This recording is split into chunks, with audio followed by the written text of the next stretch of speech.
Let's do it.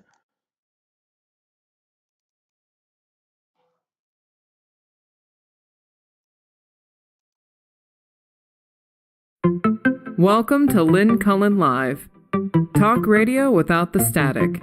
Email your questions and comments to lynncullenshow@gmail.com. And now your host, Lynn Cullen. Whoops, I didn't know whether my mic was on or off. I think it's on. Hello, and welcome to the show. It'd be August 13. I don't know, what is it? Is anybody counting? Is there a countdown clock somewhere? What is it, 86 days or something till the election? Anyway, it's below 90 now, and every day I feel like it's a jail cell, and I'm keeping, making hash marks on the wall. I so want this election to be done and over with, I think. Okie doke. It's also a Tuesday, and that means my sister Susan is on the line. Hi, Suze. Yeah, good morning. Good morning. Boy, oh boy, oh boy. Uh, Well, if only to find out what happens next. yeah, what, every day? Yeah. I mean, it's going to be. Well, no, I mean after the election, that's true. that stress will be over, but then there'll be the Right. What happens next stress. That's right. And that is which is why we have to have such a resounding victory that they just know they don't have a leg to stand on. Yeah. But it's got to be you're right, got to be a massive victory.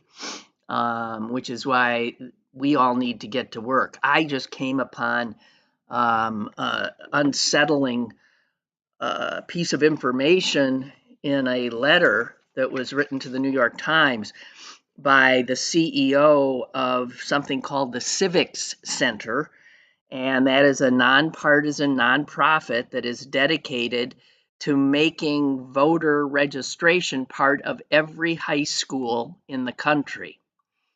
And he says that their data show that less than 1/3 of 18-year-olds are currently registered in Pennsylvania. Gee whiz. Well, they got to get themselves registered. Yeah. Then you need to be having registration drives at high schools and stuff. I mean, I would think it'd be really neat if those of us, and I'm talking to you in the audience now, could,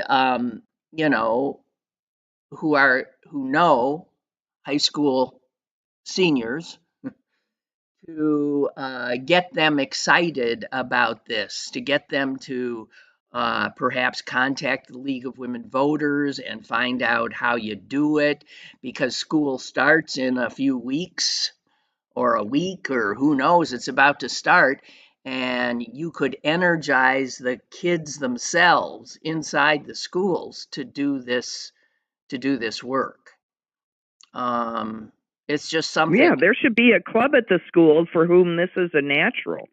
I mean, most high schools have, either history clubs or political clubs of one kind or another. They should be organizing. Yeah. A friend, though, who in the past was active with the League of Women Voters voting efforts, registration efforts, said that they go into schools and, give presentations and register. But here's the reality. Kids tend to register as their parents register in terms of party affiliation, right? Of course. So yeah, you vote the way your parents vote. Right. So I'm thinking, we need to target the blue district kinds of. I'm not nonpartisan. That's the thing. I'm not nonpartisan. But that's right. But this it's a woman who founded this the Civic Center. She says this. There should be legislation passed at the federal level to designate high schools as voter registration agencies. under the National Voter Registration Act. And, I was It should thinking, be a natural thing for a public school right. to automatically register kids on their 18th birthday, just like when you get your, That's why not? That's what I was thinking. I was thinking, what do they do to they make you register for the draft that doesn't exist. Don't they still do that? Boys have to I think register so, for the yeah. selective Yeah. service. Well, that shows the feds can get into the high schools and and use I don't know. It just seems like it's a no-brainer.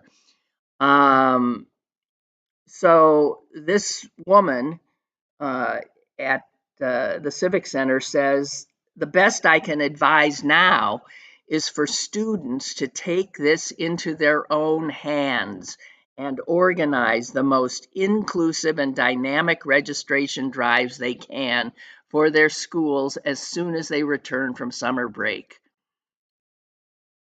So, it should just be a thing. When you go back to school, you register the kids who've turned 18 Yeah. and set up a mechanism where that can be done very easily. And if the government doesn't do it, then yeah, this is something that young people who want to be Well, active. people, you know what? Here's what people can do.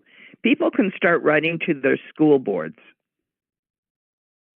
and requesting that this become a normal part of life in the school district.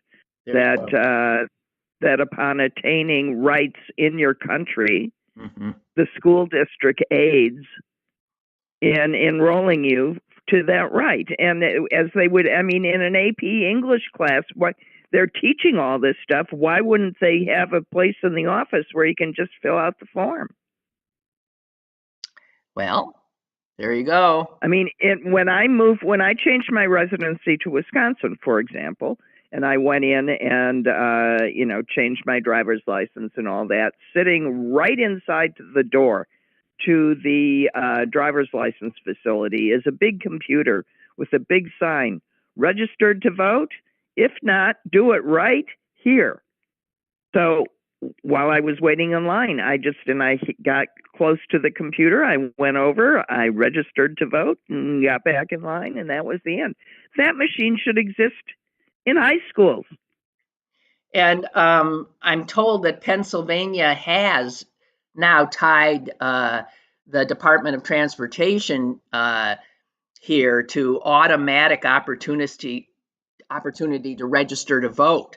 So okay, so that's the system that I'm talking about. That yeah. It's just it's just dangling in front of you when you walk into that facility, and you're staring at it, and you're going, well, why wouldn't I? Right.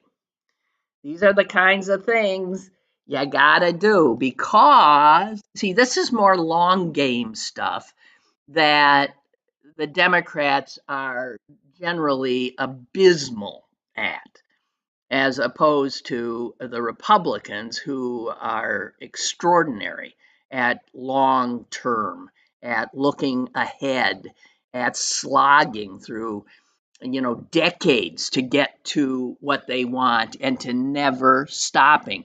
I give you Roe v. Wade, right? What was the chance that they would ever upend that? Ha! They never stopped. So, this is what we have to get into our bones and blood to be like that. There's a horrible woman named Cleta Mitchell who has spent the last few years building up a network of activists focused only on local boards of elections. This is their plan to doing what Susan suggested would happen after we win this election. So they have put in place people who can muck up the vote, certifying the vote. They have mobilized already 100,000 volunteers poll watchers and such to focus on what they will call Democratic attempts to steal, circumvent, rig the election. They'll have people in every polling place because they do that kind of work. It doesn't matter if they really see anything. When does truth get in their way? Yeah, it doesn't matter. They can interfere. And they can bully. Yeah. Their presence is a bullying presence. So they're already doing that, just so you know.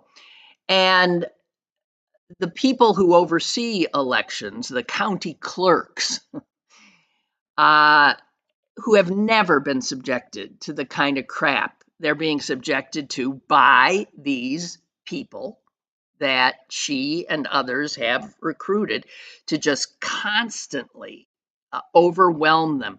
In Wisconsin alone, one of the must-win states, the State Association of County Clerks said that almost half of the people that will be overseeing their elections at the county level now have never before administered a presidential election because the people who had everybody quit have said, this isn't what I signed up for. So the opportunity here for real mischief and also looking ahead, how do you get people to be willing to do this kind of work when the other side is quite willing to bully, intimidate, and throw as much crap into the gears as they can find? So just so you know, yeah. it's just extraordinarily important. The other thing is, a lot of these people are, I think I saw this in the New York Times today, they're already trying to get themselves ready for, what's always been called an October surprise. Now, the fact is there could be October surprises all over the place, coming from foreign actors like Russia and coming from people here wanting to muck things up. So with artificial intelligence available, you can do some deep fake audio or visual thing that cannot be debunked in real time or in time, that'll become real. And media will fall for it. It'll be all over the place. So all kinds of frivolous public records requests are overwhelming these same county agencies that have to oversee the election. And this is all being done on an organized scale by the Trump operation. Yep. I mean, he might be, going south and out of his mind and flailing around, but the organization at this grassroots level remains formidable, I think. Yeah. Yeah. And that's what we got to be. Just saying. I also noticed that we're, I think, just 12 people away from that 1,000 mark, 12 folks away from subscribing to this this YouTube podcast. So be one of the final 12. You don't get anything. You don't get anything, but you push us over into some I don't know what. I don't know what either. It's as we know, numbers, I mean, it just sounds better than 999, I guess. And also, as we've been told, it allows you to monetize it, which I have no intention of doing anyway. So, well, that's a Miller girl trait. Yeah, not wanting to make money. Well, working for nothing. Well, it gives me a sense of control. Okay. You Oh, know, wait, I didn't know this. Rust Belt Expeditions has chatted. No, you see, when you get 1,000 subscribers, Trump steps down. Wouldn't that be nice? Wouldn't that no, he be? just argues about your crowd size. Yeah. Oh, God. Oh, my God. Oh, my God. So that brings up the fact that there's increasing pressure being put on media now that they don't have Joe Biden to kick around with every stumble. To treat Trump exactly the way they Right. treated Biden and not let up. Right. And not, oh, it's Trump being Trump. That doesn't matter. See, it's old news and it doesn't attract, people like it once did. So they've just moved on. Well, you can't do that. The guy is increasingly unhinged as he sees his hopes of Well, and being able to. apparently last night his speech was slurred, and he Yeah, was really not doing well even for him. even in that kind of softball situation where he wasn't Yeah. being in any way, not that it matters because he doesn't care what's being asked of him. He just starts blathering. But here I've got a quote here just to again drive home the reality of it's not over when we win. One Trump's campaign manager, this Chris LaCivita or I don't know how to pronounce his name. Yeah. He's the one who was largely responsible for the swift boating of John Kerry in 2004. This is Well, and that's why they're immediately yeah, doing that stuff to Walz. Walls. It's the same kind of thing. And here's what he has said, quote, "It's not over November 5th. It's not over until he puts," he's talking about Trump, it'll be she, "until she puts her hand on the Bible and takes the oath. It's not over," he said, "on election day. It's over on inauguration day." And I, you could see that they were saying it's not over when it was over last Even time, then, and even yeah, then, but it's not over even 4 years ago we when saw it's it. certified, But That's right. that's such a. What do they expect aside from giving them more time to have an armed revolt? That's the only thing. We've got a Democratic president, and who's going to hand the power over to the new Democratic president. Well, that's the thing, and Susan and I were talking about this when we were together this weekend in Green Bay. Um, the thing that'll muck them up this year is that the president is Joe Biden.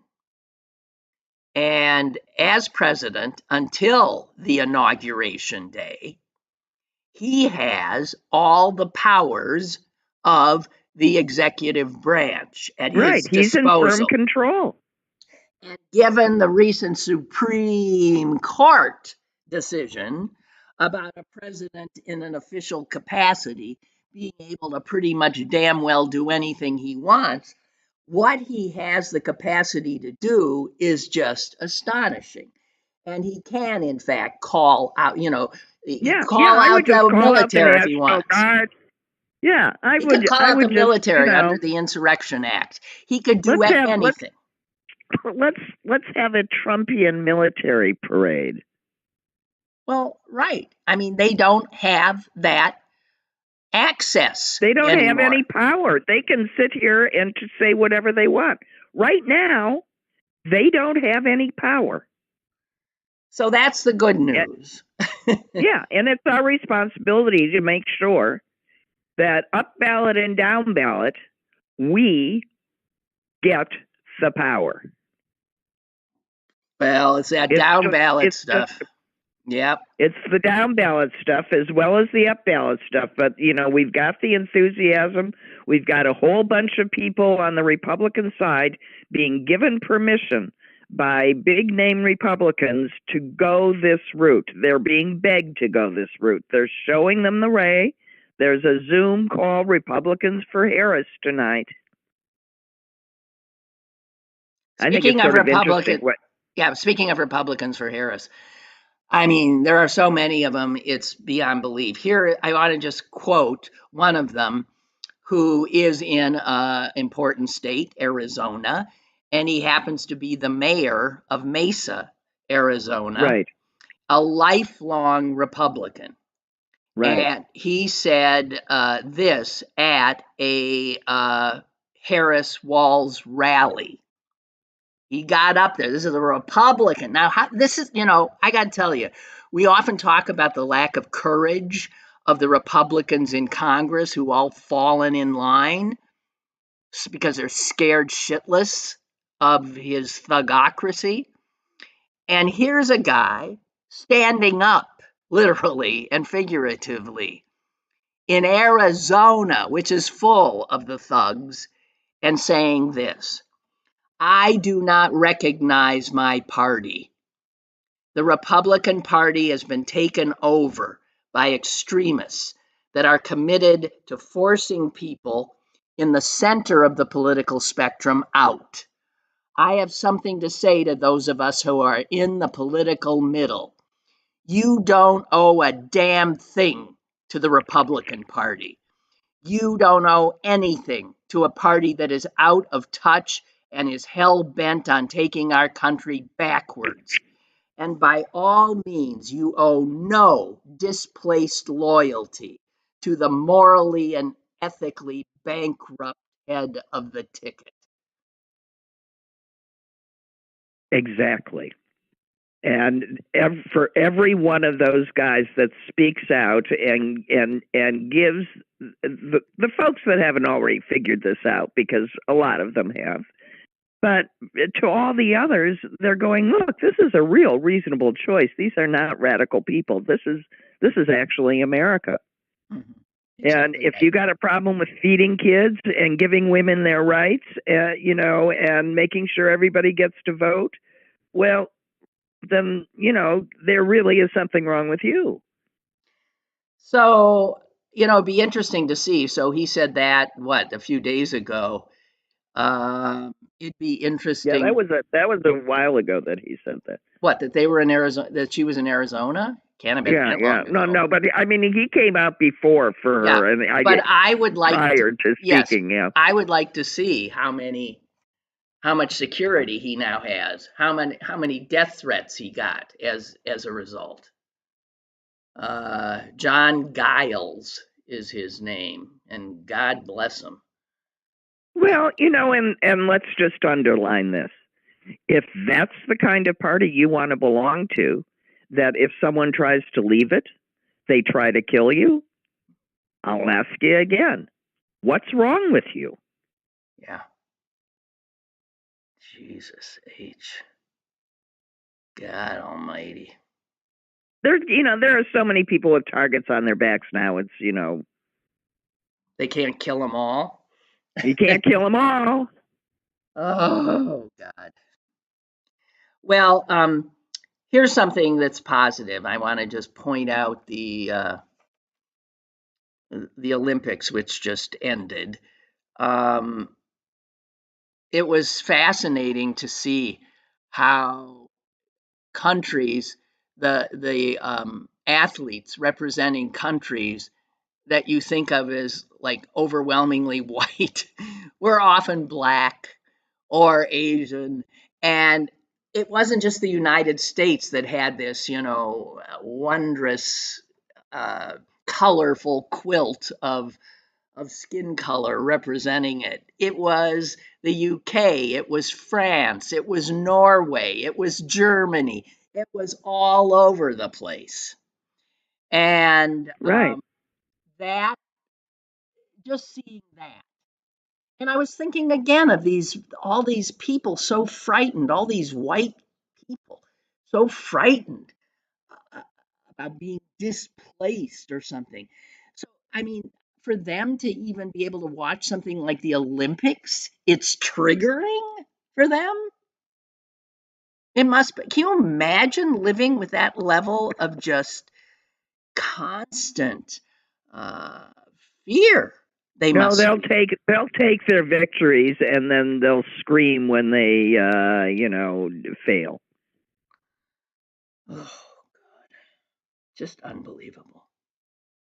I thought, did you see? I don't know who it was, but one of the Olympians going through the airport metal detector and sets it off, and then It was the feigns medal. surprise that he's wearing his gold medal underneath his shirt. Aw. And takes it off, does a victory dance, puts it through the thing, and goes down. It was cute. Yeah. If that it's nice to see so much earned joy. As opposed to Childs, that poor woman who had hers taken away. Oh God, was ever anything handled so terribly? Well, we talked about this too. I felt bad for the Polish women at the time because they did the same thing to them. It's just nuts. And when Poland, sent in their thing, they said, "Look, we'd like all three of them to get it. We aren't interested in taking away her medal. We just want this to be fair and correct." In fact, it's so muddled now because it's very clear that Childs did win the bronze. And this is hanging on a technicality of timing. And it's an inaccurate one when they, now they're saying it's inaccurate, that it wasn't a force. Whatever. It's just such crapola. I don't know. No, they're saying she's actually the third place, the bronze medal winner, but there's a technicality that's going to keep her. The timing of the appeal was too late, and therefore, so that just taints the medal of the bronze winners anyway. I mean, it's just, ugh. Yeah. They really screwed this up. Well, but all in all, we got to give Paris a pretty high mark. Oh, absolutely. Except for that closing ceremony, which we turned off. God, what was that? That was Suze? Yeah. Oh, what are you doing? Nothing. I was coughing. I tried to put it on mute. Oh, okay. I thought I'd lost you. Okay. No, you didn't lose me. I put you on mute because I was hacking away over here. Oh, okay. So, you mentioned going through a metal detector. I got to tell you, if I never see the inside of an airport again, I will be one happy customer. Lynn Cullen cannot fly to and fro without hitting every single snag that one can hit. It's just unbelievable. If you have reservations to fly somewhere and it actually comes off as intended, you have hit the jackpot. You are one lucky person. And this is why Susan and I don't gamble. I mean, because it just seems I lose even when I'm not. Well, it is a gamble, and I lose. The worst words you ever want to hear is the person at the gate saying, "We have a slight delay," and you think, "Oh yeah, right." And how long is that delay going to keep getting? Well, and when it's an equipment issue, don't you sort of want to know what the issue is and whether they're really fixing it? And do I deserve to have the information before I get on that plane? Yeah. Well, this one that happened to me yesterday, they did say it was in the cockpit. And I thought, oh, well, you better fix that. Yeah, please fix that. There was one once, and I'll never forget it, that delayed the flight forever and ever and ever. And we're stuck on it. They'd already loaded us in. And then a guy comes walking down the aisle. I was toward the back with a roll of duct tape. Yeah, right. And fixes I guess whatever. I guess. Yeah. But when I saw the duct tape, I thought, oh my God, you're kidding. Another time, we found out that this huge delay was because some sign that was supposed to be somewhere on the plane, like do not enter, or I don't know what, the cockpit, I don't know what it was missing. And they couldn't locate another. For heaven's sakes. I know. It's like, shoot me now, okay? I cannot take it. Ugh. And speaking of being up in the air, well, you know what? How much, I happened to mention to my son when I was reading the New York Times yesterday in the airport. Uh-oh, I said, they're saying that black men are not gonna vote for Harris. And he looked at me like, are you out of your mind? And I said, well, no, they say it's a small but, important group that their misogyny overwhelms their Brains. yeah, whatever.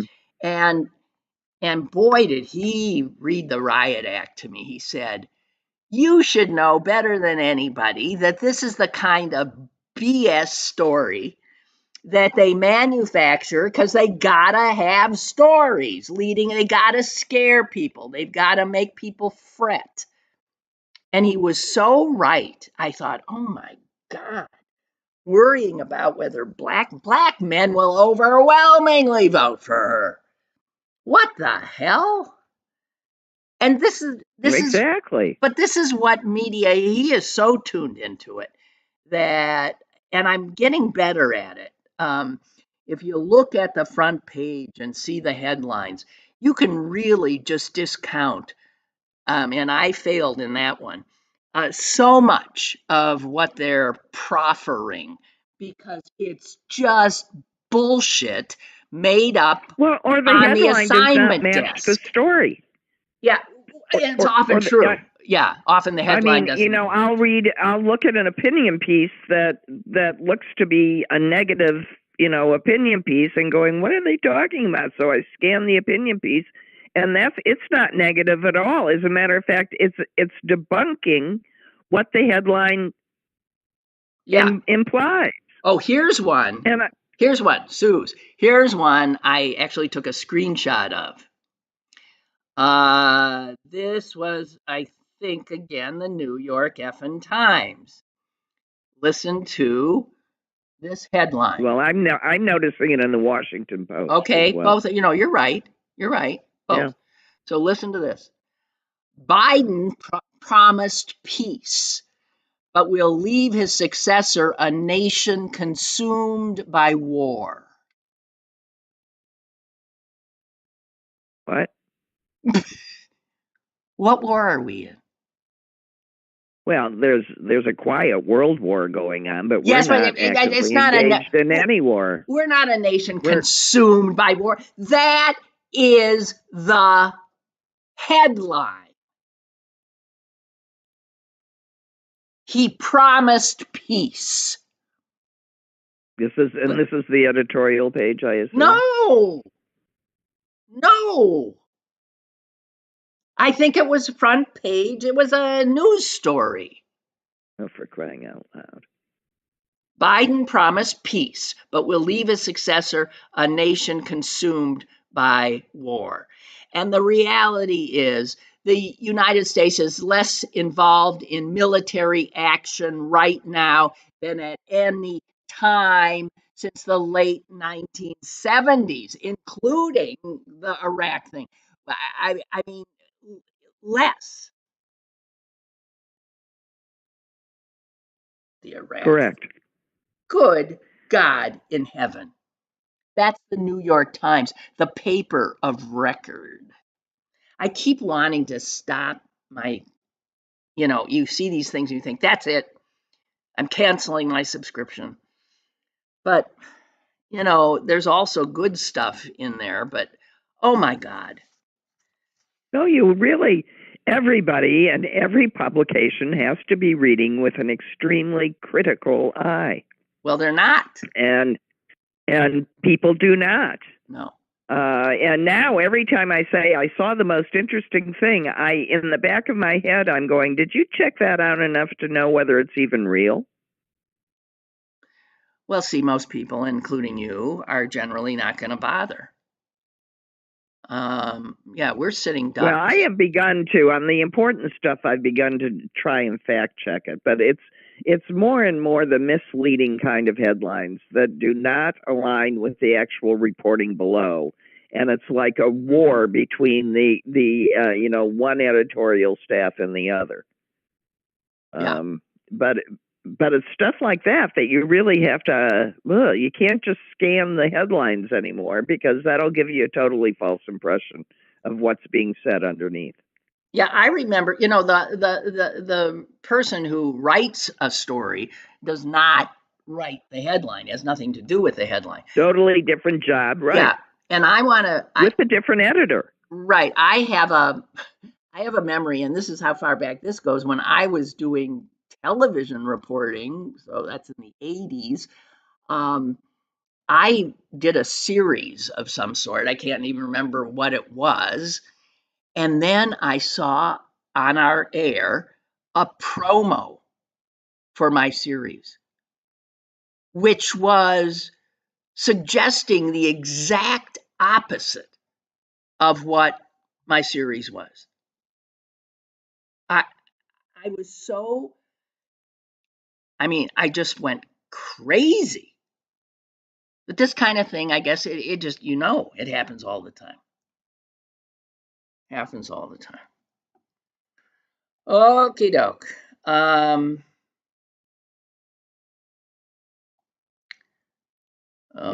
love this one. What? Wait, I love this one. I just looking at some stuff that I screenshotted. The financial disclosure form that Walls had to file. Well, he filed it with the state of Minnesota this year. This report says it was nearly blank, listing no assets other than income from his government job and his wife's work in education. She's a teacher. They earned a combined income of a little over $166,000. They don't pay their governor very much. No, they give him, the governor of Minnesota gets $116,000. Geez, superintendent of schools makes more than that. Well, he gets $116,000 and a house. And a house and a car. And what happened is when he won, they actually sold their house and moved in to the governor's. And he'll have a much bigger house on if he's vice president. Right. But I would suspect that we have not had, now talk about an average American, we have not had a candidate on a national ticket with such a low income, $166,000, with his wife. Well, they were public school teachers before he started in politics. I just love it. I love it. Okay. Well, hey, global warming. There was a piece. I don't know where it was today. There was a piece that said, they're tracking everywhere in the last decade how much warmer it is, and you could put in your city and see whether or not it's warming more in the summer or in the winter, because rarely is that the same. Right. And God, I did it, and I was hoping to hell. What would you hope for? The winter was warmer. Right. Oh yeah, you can warm up those winters for me, but not so much the summers. And folks here in Pittsburgh, yeehaw! We, over the past decade, winter here has warmed almost 2 times faster than the summer. So, I mean, I'm aware of the summer, but because I just can't stand heat. But my God, the winter, I'll take that in a minute. Although I guess I'd prefer we weren't Warming warming it all. No. you prefer that we weren't messing with the climate. Yeah. Yeah. But yeah, we in the Midwest will come out the best of all of this. Yeah, well, I did look up Green Bay, and it's the same. The winter is warming there more than getting the warmer. I can see it. Yeah. Which does not mean that there aren't periods of intense and extreme cold. Exactly. Well, I have something I want to talk about now, which is always scares the bejeebers out of me. You know what the singularity is? It's when, it's when our brains are, through artificial intelligence, are made to essentially we'll be able to download the cloud into our own brains. Okay, this makes me quite honestly nauseous. Well, I'm sorry. I gotta the guy who wrote a book called The Singularity is Near is a famous guy named Ray Kurzweil, who has been working in this field. I think he now works for Google in AI. He's one of the people doing it. And he's got a new book out saying the singularity is nearer, which is when we humans actually merge with AI. And I hate to tell you. Now, you could say, well, he's nuts. But if you look at predictions this guy has been making since the 1980s, he started telling people in the 80s, there's going to be a global information network that will be universally accessible to anybody on the planet. And that seemed like insanity then. Oh, yeah, rendering the encyclopedia unnecessary. Yes, right. Who would have imagined? And then he said in the 90s that there'll be mobile devices that will be linked to this network that he had predicted that would be appearing, in which everybody would essentially be holding a computer in their hands. So he's he worked on this stuff. He saw where things were always going. He also, here's one that hasn't come true yet, because he says this will happen in 2029. And he's now saying, boy, I'm wrong on that one because it's going to happen sooner. And that is that AI will be capable of convincingly impersonating a human being. He had originally said that'll happen in 2029. It'll happen tomorrow, So, some of what he says AI will do is mind-blowing. And you would think, wow. For instance, I'm so negative about this stuff, but it's happening. There's nothing, it can't be stopped. Yeah, nothing we can do about it, right? No. But he says, this is his new stuff. He says it will better all of us. It will be better in every skill that any human can do, in anything, by 2029. Which is what? 5 years from now? Yep. Okay. So he said, and during just the next decade after that, during the 2030s, solar power, I love this one, listen to this, solar power enhanced by AI-driven advances in 3D printing will dominate the global energy supply. That's good. That's good. And this one I don't even understand. I guess because we can just print whatever we want. Most consumer goods will be free. But people have always reacted to what he's saying, laughing, and then it comes true. Most consumer goods will be free. I guess because we can just create them with 3D printing? I don't understand that. Okay, well, I don't know either. And the fact that we'll be able to, the dramatic reduction of physical scarcity of, people not having things they need will finally allow us to easily provide for the needs of every human on this planet. So who knows? I'm just saying. But here's the scary one. The long-term goal, and this is his words, is, of course, nanobots. And folks, those are little invisible little bots that come and get you? No, they're going to be part of you. Oh, yeah, okay. They will be... this is what I've been saying this, in terms of are you kidding me? We will cyborgize ourselves. I have said this Darwin was right? You keep, what he couldn't contemplate was the speed with which humans would be able to do this stuff, alter themselves.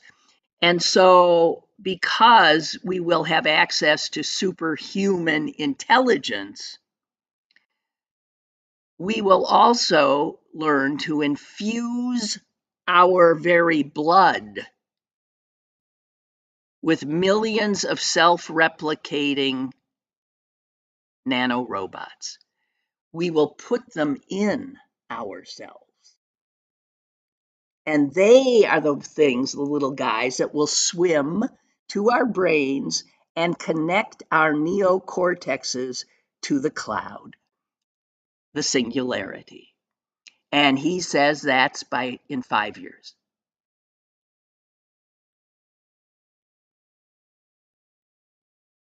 Okay. I'm sorry, but listen, you might as well, and it's not he is considered the godfather of AI, so he's just totally into it, and he might, be a little clouded himself by his gung-ho-ness, but he said it will eventually help prevent cancer. It will liberate literally half of the workforce, and it will allow us to reach immortality. Who cares? And he says the first person who will live to be 1,000 years old has already been born. Oh, it's all too much. I'm sorry. I don't want to live to be 1,000 years old. Well, but you would if maybe you could, as he said, we'll be able to clone ourselves. If your body is failing, you can just make a new one.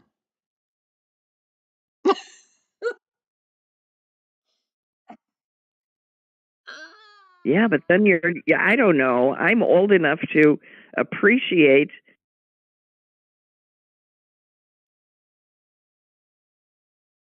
What? Are you there? Suze. I didn't knock her off. Susan! Are you there? I'm here. Oh, well, I couldn't. You seem to be off, and I just got a sign saying my internet connection is unstable. Aha. Well, we have a caller, me. too.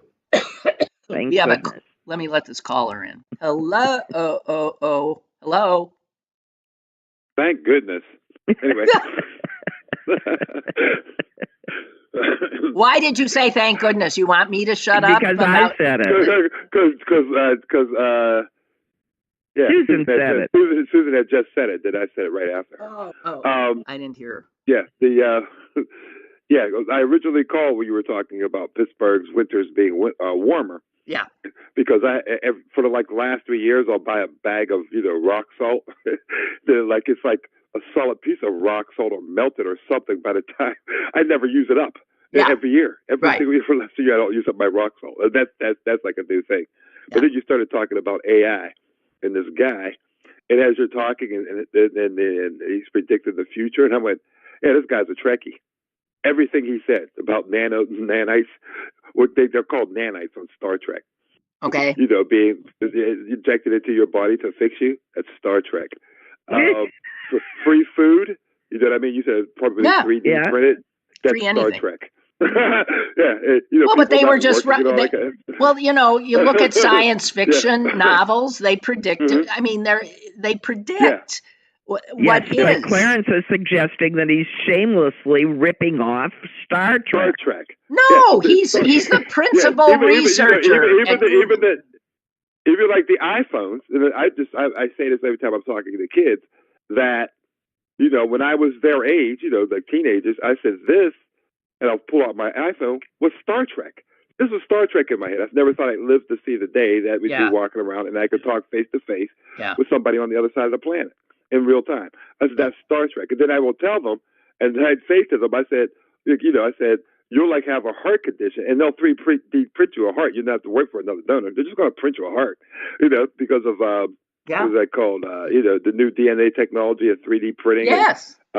With the CRISPR and all that stuff. Well, that's what he's saying. All specifically this for you. Yeah, and I'm saying it, and I never heard of this guy. It's they're like obvious things. You know what I mean? If you're paying attention to science, that's it. Yeah, just what's going on in science. They're obvious things, and when you said like AI will be able to do things that humans couldn't do. I mean, you said that you could do, like an individual couldn't do. Every individual can't do what a group of individuals can do. And that's what AI is. AI just takes, all of human knowledge and then puts it in one thing. So if you get a big group of humans to go up against AI instead of like one guy, we'll still be equal to AI. It's just that you got to cooperate as human beings. Well, we don't do that. We just have to cooperate? I mean, la. Yeah. No. Well, you don't have to sit there in a room and cooperate. No. All you got to do, you cooperate over. It was. AI is just it's all of humans in the one computer system, and they figure that doesn't argue with itself. You know what I mean? it's human intelligence. They call it artificial intelligence, but it's just intelligence. Yes, of course. Yes, it's all of human intelligence. It's all of human intelligence. And the fact that you can upload it, to your own brain by 2041, let's say. Now, so Susan, you were saying, you mean I won't need my Encyclopedia Britannica? Yeah. Well, no, I mean that. Yeah. No, but that's what the internet did. Yeah, but now it'll be in your hand. The culture of the encyclopedia. Well, he also says that we'll be able to breathe underwater like fish if we want to. We'll be able to give ourselves wings that work if we want to. Yeah. So there's something fishy there. I think that guy's kind of flighty. But anyway, it was that didn't take long. That didn't take long at all, Clarence. Good for you. How fast? I wait for the AI with wit. Yes. Mine. It's not as good. No. Yeah, there was you're on my Facebook page, Susan. Yeah. And I saw this cartoon, and it was a cartoon of a hinge from a door made into Trump. It was unhinged. And I went, God damn that. I saw that and went, damn, that's good. Yeah. And I even wrote, I said, AI has not gotten to this level yet. Right. I actually wrote that. I wrote AI has not got to this level yet. Right. And I see some really cool AI stuff that people they'll type in something and it'll create something. And I don't think AI would have. You typed in unhinged Trump would have came up with that. Right, and it's a great cartoon because it's a great cartoon. Trump is the door, and he's just coming off the hinge, and that's all it is. I mean, there aren't any words. No one says unhinged for you. You have to think unhinged. The door. He's not the door. He is the hinge. He's the hinge. Yeah, he's the hinge. I can't. Yeah, he's the hinge. Right. Yeah. And I said, somebody posted. It was like a meme somebody posted, and I'm scrolling. I went, wow. It was like I just saw somebody like just repaint the Mona Lisa or something. It hit me that hard. I said, that's great. Well, you know what? I want to say though that I got all this stuff from a review of the book, The Singularity is Nearer, and the reviewer toward the end goes off exactly on what you're talking about, that these technocrats have such a dark view of human nature and that we're weak and we need this, that we're outdated, that we're essentially failing, and that he doesn't have an appreciation for art. He thinks, and this guy, the reviewer, goes on to say that AI will never be able to do true art because that is human. Mm-hmm. It stems from a human. Yeah. And AI would be like if artists were only Picasso.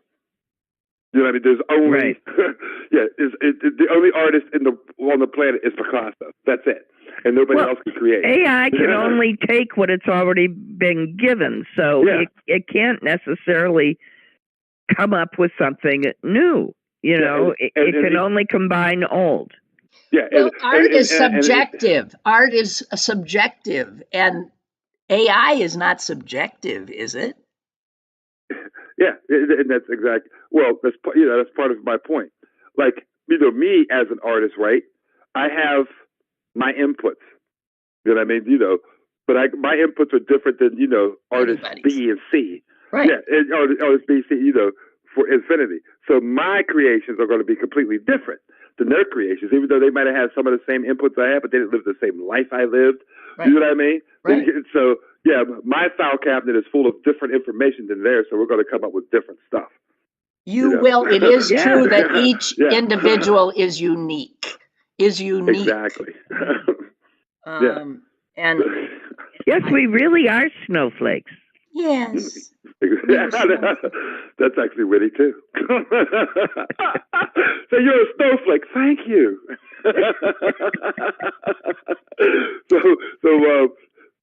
Because even now, adding nanotechnology, which is that if you know Star Trek, that's scary to yourself. Because the people who are part, they're called the Borg.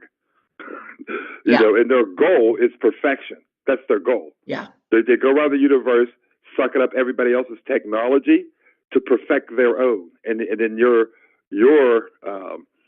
society becomes part of the collective, the Borg.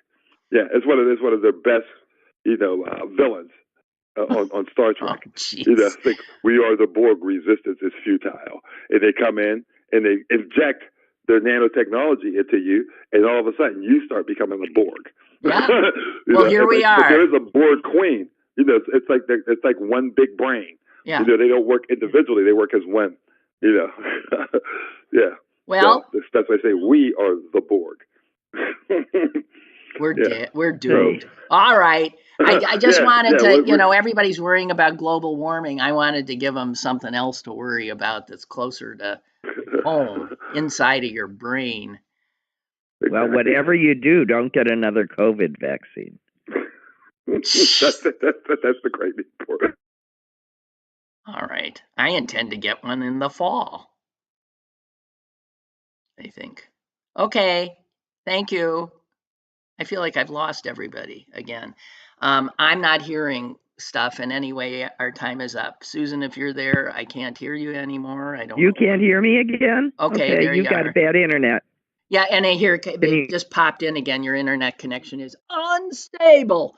Well, fine and dandy. It's 11 o'clock Eastern Daylight Time, and my show is done. And so it doesn't matter if it's unstable. Suze, thanks. Okay, well, bye. I enjoyed seeing you. I miss you. Bye. It was great. Bye. Yeah. Bye. Bye. Okay, guys, that's that. Yeah, we had a wonderful time in Green Bay. And my mom just have to tell you this. I had this puzzle, essentially two nails, big nails that are bent and stuck together. And there's a way to separate them. And it's a puzzle, so you have to fiddle with it and you think, I fiddled it for hours, and I thought, this is impossible. How can you possibly get these two things apart? And then at one point, bango, I wasn't even looking. I just fiddling with it in my hand and watching TV, and it came apart. I have no idea how it happened. And then you have to put it back together, which is the same problem. How the hell? And eventually I did get them back together. So I brought him to Green Bay, this little thing. And my brother tried, and he got so frustrated. He said, I don't want to do this. He gives it to somebody else. And it was fascinating who could do it quickly and who couldn't. My 102-year-old mother, I think, did it faster than anybody else. I said, here, Mom, just try to separate these. And I took a picture of her. She's really concentrating, and bango. I'd say about 4 minutes came apart. Uneffing believable. So you have a good rest of the day, and I'll be back tomorrow as far as I know.